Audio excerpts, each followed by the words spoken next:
ڕێکخراوی سروشتی کوردستان لە پێشانگەیەکی هونەریدا کۆمەڵگە بە ئاگادەهێنێتەوە لە مەترسیەکانی پیسبوونی ژینگەی هەرێم.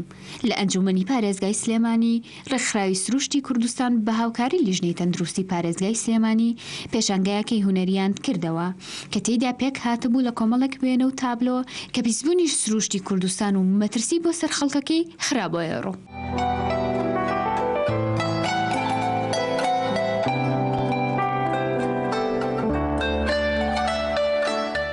ڕێکخراوی سروشتی کوردستان بە هاوکاری لیژنەی ژینگە و تەندروستی لە ئەنجومەنی پارێزگا ئەمڕۆ پێشانگایمان کردەوە. دیارە ئەم پێشانگای لە 18 فۆتۆ پێکاتەوە دەبانەوێت لە ڕێگەی ئەو فۆتۆوانەوە ئەو کێشە ژینگانی کە لە باشووری کوردستان بە تایبەت لە پارێزگای سلێمانیە هەیە لە ڕێگەی فۆتۆ بیان خێنە ڕوو بەمبەستی ئەوەی کە ئەو کەسانی کە بەرپرسیارەتیان هەیە بەتەنگ کێشە ژینگەکانەوە بێن و هاوکات هەر ئەمڕۆ کاتژمێر 5 لە سلێمانی لە بەردەمباخی گشتی بۆ هاوڵاتیانی دەکەینەوە بەمبەستی بە ئاگاهێنانەوەی هاوڵاتیان لە کێشە ژینگەکانی باشووری کوردستان. بۆکو ڕێکخراوی سروشتی کوردستان لە درێژەی کار و چالاکیەکانمان ئەمڕۆ بڕیارماندا پێشانگەیەکی فۆتۆگرافی بکەینەوە